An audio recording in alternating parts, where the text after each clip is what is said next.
السلام علیکم دوستوں، امید ہے آپ لوگ سب خیریت سے ہوں گے۔ آج ہم لوگ پاکستان اسٹڈیز کا کلاس ڈگری لیول کا لیکچر نمبر 12 یعنی لیکچر نمبر 12 کرنے والے ہیں، اور جو آج کا ٹاپک یعنی کہ عنوان ہوگا وہ رول آف مولانا فضل الحق خیر آبادی ہوگا، اور ان کا جو اہم کردار تھا، جو ان کے اہم عناصر تھے، ان کو ہم آج ڈسکس کریں گے۔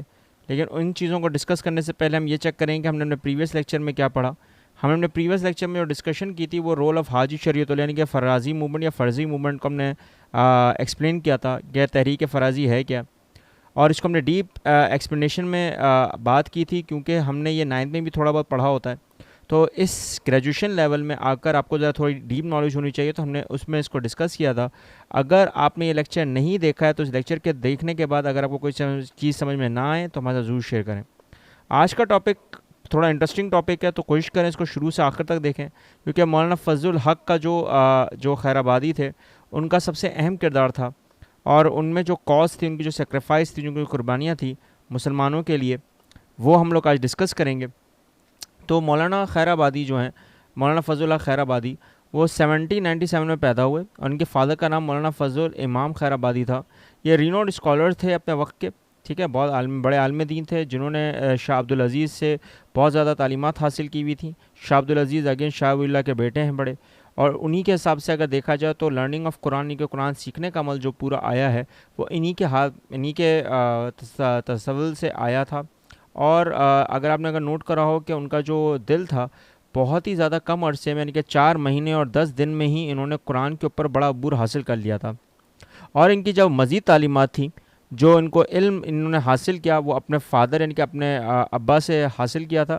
اگر آپ نے دیکھا ہو تو فضل امام صاحب بھی جو ہیں وہ شاہ عبدالعزیز اور شاہ عبدالقادر سے بڑے ہی متاثر تھے۔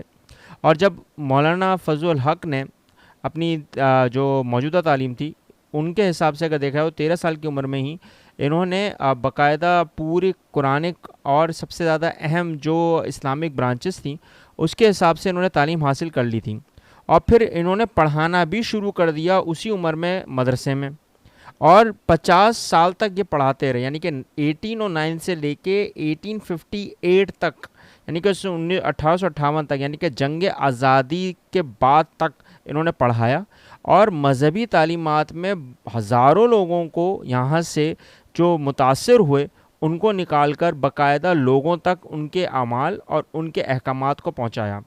اب کس کے احکامات؟ اللہ اور اس کے رسول کے۔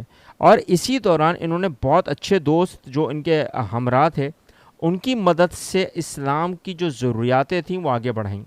اب ظاہر سی بات ہے جو اسلام کے لحاظ سے اگر دیکھا جائے تو مولانا فضل الحق جو خیر آبادی میں سب سے زیادہ اہم شاعرانہ اور نظم لکھنے میں سب سے اہم جو ان کا کردار رہا، اور دلی میں ان کا جو پورا جو نظموں کا جو اہمیت تھی وہ بہت زیادہ تیزی سے پھیلی، اور بہادر شاہ ظفر جو آخری مغل ڈائناسٹی کے جو بادشاہ تھے، جو کنگ شپ میں تھے، وہ بھی ان سے متاثر ہوئے اور تقریباً ان سے بہت زیادہ دوستانہ تعلقات قائم ہو چکے تھے۔ اب ان کی اپنی نظموں کے حساب سے اگر دیکھا جائے تو غالب، ذوق، مومن، ازرد، شبی، نیر، شاہ نصیر، احسان اور تسکین سب ان کے بڑے کلوزلی فرینڈز تھے۔ اب پری آکوپیشن کے حساب سے جو انہوں نے اپنے حساب سے جو ان کا جو ٹیچنگ کا تھا اس کے علاوہ انہوں نے بہت سی کتابیں لکھیں، بہت سی برانچز میں علم کی نالج بہت زیادہ تھی، جس میں ہدایہ سیدہ تھا، ابتنان النظیر تھا، تحقیق الفتویٰ تھا، حاشیہ قاضی مبارک، حاشیہ افاق المبین کا قدسی فتن الہند اور اطل الہندیہ کے نام سے بہت زیادہ 2 کتابیں جو بہت زیادہ مشہور ہیں وہ لکھیں 1857 کی وار کے بعد، جنگ آزادی کے بعد۔ اور انہوں نے خود بھی حصہ لیا جنگ آزادی میں، کس کے حساب سے؟ نظموں کے حساب سے۔ اب جب یہ ساری چیزیں جب ہو رہی تھیں تو 1857 میں انڈو پاک یعنی کہ بر صغیر میں جو برٹش امپیریلزم کے خلاف جو بہت زیادہ فتویٰ جاری کیا گیا جہاد کا برٹش رولز کی وجہ سے، اس میں مولانا فضل الحق خیر آبادی کا بھی نام آتا ہے۔ اب فتوے کے حساب سے دیکھا جائے تو یہ انتھوئزم بہت زیادہ تھا کہ اس وقت مولانا فضل الحق کا صرف یہ ماننا تھا کہ برٹش فورسز جو ہیں وہ صرف اور صرف اسلام کو بہت زیادہ متاثر کر رہی ہیں۔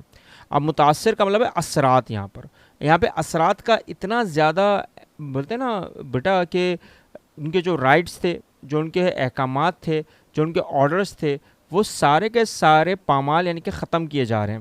اب اسلام پورے کا پورا کس پہ چلتا ہے؟ ڈیوائن لاز پر. اور ڈیوائن لاز کس کے ہیں؟ وہ اللہ کے ہیں. اور اللہ کے قوانین میں کبھی بھی کوئی غلطی کا چانس ہو ہی نہیں سکتا. اب جب کوئی غلطی کا چانس ہی نہیں ہے تو اس وجہ سے ڈیورنگ دا وار جب ظاہر سی بات ہے ان کا ایک اریسٹ وارنٹ جاری ہوا، جب انہوں نے یہ احکامات یعنی کہ اپنے کلاموں میں جب یہ لکھنا شروع کیا تو وہ اپنے گھر میں بیٹا ظاہر سی بات ہے محصور ہو گئے. جب محصور ہوئے تو 30 جنوری 1859 یعنی کہ 1859 میں یہ اریسٹ ان کو گرفتار کیا گیا، اریسٹ کیا گیا لکھنؤ سے، اور پھر ان کو پیش بھی وہیں کیا گیا، ٹھیک ہے نا، کورٹ میں. اور جب وہاں پہ دیکھا کہ برٹش گورنمنٹ جو ہے اس وقت کے حساب سے بہت زیادہ ان کے اوپر الزامات پہ الزام لگائی جا رہی ہے، لیکن یہ اپنے تحفظات میں جو بیانات دیے جا رہے ہیں ان میں ظاہر سی بات ہے جج جو ہے بہت متاثر ہو رہے ہیں ان کی باتوں سے. اب وہ کیوں ہو رہے ہیں؟ کیونکہ ان کا کام یہی تھا کہ رائٹس جو احکامات ہیں، جو ڈیوائن لاز ہیں، اس میں کوئی غلطی کا چانس ہی نہیں ہو سکتا. اور جب فتویٰ یہ جاری کیا گیا اور جب یہ اوپینین لے کر آئے تو اس وقت ان کا مقصد بھی یہی تھا، جہاد. اب یہ جہاد کے کانسیپٹ میں کیوں آ رہا ہے؟ کیونکہ وہ ساری باتیں جو ڈیوائن لاز سے ہٹ کے ہو رہی ہیں، تو بیٹا جب مسلمان کوئی چیز اس کے برخلاف آتا ہے، اپوزٹ میں آتا ہے، تو ہم لوگ اس کے حساب سے کیا کر رہے ہیں؟ جہاد کر رہے ہیں. اور جب برٹش گورنمنٹ نے یہی بر صغیر میں ہوتے ہوئے دیکھا تو کورٹ نے جان بوجھ کر، جائزی بات ہے بیٹا جب ان کو پتہ ہے کہ وہ غلط ہو رہے ہیں تو ان کو زبردستی سزا دی. کس کی؟ قید کی، ٹھیک ہے نا، لائف امپریزنمنٹ کی. یعنی کہ آپ نے دیکھا ہوگا یہ بہت زیادہ عمر قید کی سزا جو ہے وہ ان کو ملی. اور جزائر انڈمان یعنی کہ کالا پانی جو آپ نے دیکھا ہوگا اتراکھنڈ میں ہے بر صغیر میں، تو وہاں پر ان کو باقاعدہ رکھ دیا گیا، وہاں پہ جیل میں آ گئے. اور پھر جب وہاں پہ انگریز جب واپس آئے تو انہوں نے کہا کہ آپ معافی مانگ لیں، ٹھیک ہے، ہم آپ کو آزاد کر دیں، کیا سوچ لیں گے. لیکن انہوں نے یہ کہا کہ اگر آپ نے نوٹ کراؤ بیٹا کہ ان کے اس ایک جھوٹ سے وہ اچھا ہے کہ وہ 1000 سال کی جو سچائی ہے، جو فتویٰ ہے، اس پہ ظاہر ہیں. کیونکہ بیٹا ڈیوائن لاز کا تو بیٹا کوئی رجحان ہی نہیں ہو سکتا نا، اس کا کوئی اپوزٹ ہی نہیں ہے. اور آپ نے دیکھا ہوگا کہ آج کی دنیا میں آج اس وقت اگر یورپ میں جائیں تو 80% قوانین جو لاز ہیں وہ عمر لاز ہیں. اور عمر لاز کا مطلب کیا ہے؟ وہ حضرت عمر بن خطاب کے جو قوانین ہیں عدل و انصاف کے، وہی یورپ نے اپنائے ہوئے ہیں. اب وہ کیوں اپنائے ہوئے؟ کیونکہ وہ قوانین سارے انہوں نے قرآن اور سنہ سے نکالے ہوئے ہیں، رسول کے صدقے میں ملے. اب یہی وہ چیزیں ہیں کہ جہاں پر وہ چیزیں امپلیمنٹ ہونی چاہیے تھیں وہ نہیں ہو رہی. اور انگریز جو ہیں اس وقت کے حساب سے جو ایک آج بھی مانتے ہیں غلط تھے، تو ان کے حساب سے وہ باتیں یہاں پر ہو رہی تھیں. اور مولانا جب ان کی تحریک میں یہ جب چلے تھے تو اس وقت انہوں نے جو ساری باتیں کی وہ صحیح ہو گئیں. لیکن مولانا وہیں پر انتقال کر گئے 1861 میں. اب ان کے انتقال کے بعد جو ان کے رائٹس تھے وہ تو ان کو ملے، لیکن وہ کیا واقعی میں ملے؟ ان کے احکامات جو انہوں نے دیے وہ پورے ہوئے؟ اور جو ان کی تعلیمات تھی وہ کیا مسلمانوں نے اپنائیں؟ کیونکہ بیٹا مسلمانوں کے حساب سے اگر دیکھا جائے تو ڈیوائن لاز کا کانسیپٹ ہمیشہ رہا ہے. اور آپ جتنی بھی کوشش کر لو، جتنی بھی چھیڑ چھاڑ کر لو، جتنی بھی اس میں مینوپولیشن کر لو، نہیں ہو پائے گی. کیوں؟ کیونکہ بیٹا ظاہر سی بات ہے غلطی کا چانس ہی نہیں ہو سکتا. اور جب غلطی کا چانس ہی ہوتا وہ بنائے گئے ہی انسانوں کے لیے تھے.